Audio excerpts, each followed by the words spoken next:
Harry Hole as a character, he was born on the airplane between Oslo and Sydney, and at that time I had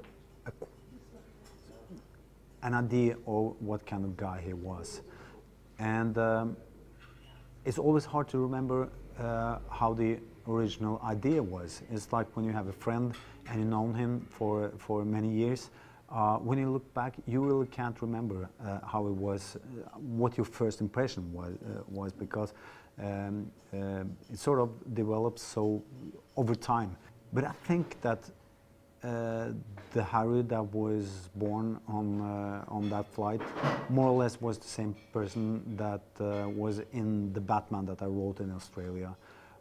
He has developed, I think he has probably moved from being an innocent guy but with problems to a guy who has certainly committed crimes. He has not only solved crimes, he has committed crimes himself. And so he has moved towards the dark side.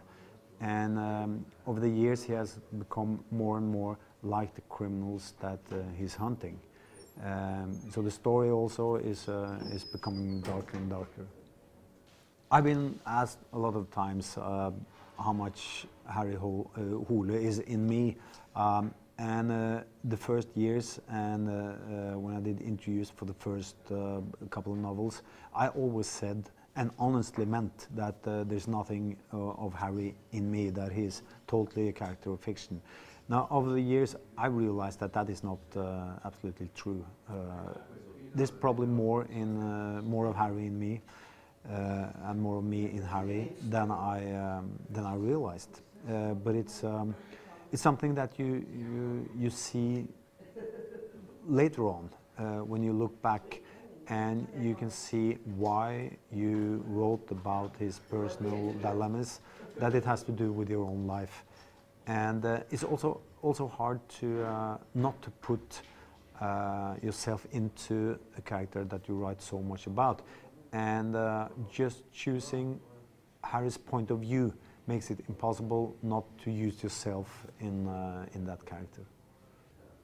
I have an idea for Harry's life, for what is going to happen to him, but I don't know exactly how many cases that includes. What I can say is that there's at least 2 more cases, but I've always said that Harry's near future looks bleak. After that, it's getting even worse, and after that, everything is going to hell. So he's on his way to hell, but there may be some good days in between there. I've never really got fed up with Harry, although I've been writing about him for many years now. I've written about other characters, other kind of stories, short novels, but I've always come back to Harry, and I don't know, he's sort of my, my buddy. He's my best friend.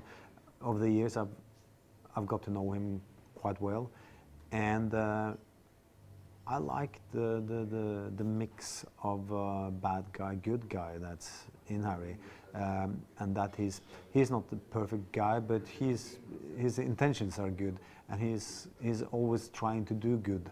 On the other side, he's got some mean streaks, and that's just the way people are. And so it's to me, he's becoming more and more alive, and thus getting more and more interesting as a character that you can use in literature. I know how everything will end for Harry. I will not reveal it for you here now, but it will be in one of my books in not too far future. I've been asked a couple of times if I have any special actor in mind, when and if Harry Hole will become a movie. I did think of Nick Nolte for a while. He's a great actor, and I think he's got some of the same, drama in his person, the contradiction, the villain and the hero in the same person. So,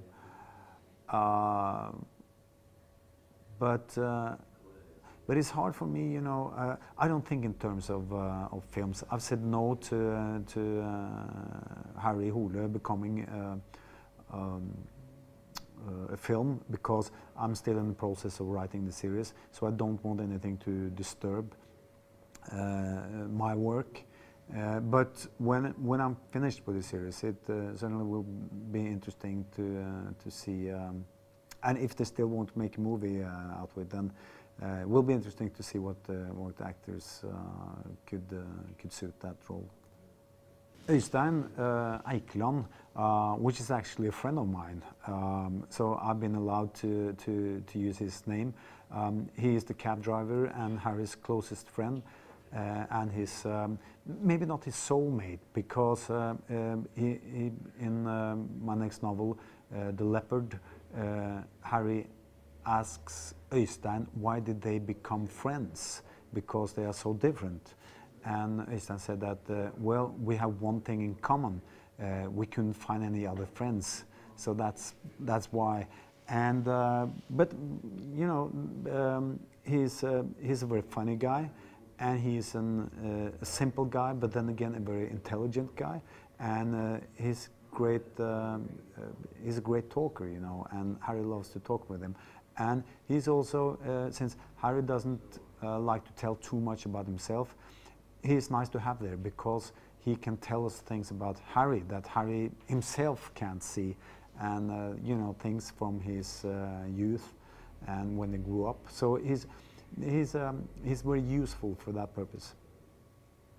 I think that most writers, they write as a reaction to reading, and it's the same thing with me, of course. I think in my case it's sort of a social reflex that when you write stories, it's because you've read great stories, and it's sort of always a tribute to the things that you've read. And I've read a lot. I started reading as a very young man. My mother was a librarian, and my father was also a keen book reader. But I didn't read especially much crime literature. But there was one guy that I was introduced to not too many years ago, and that was Jim Thompson. And American writer, wrote hard-boiled crime in the 50s, and he also wrote for the film industry. He was considered, you know, or he tried to be a very commercial, mainstream writer.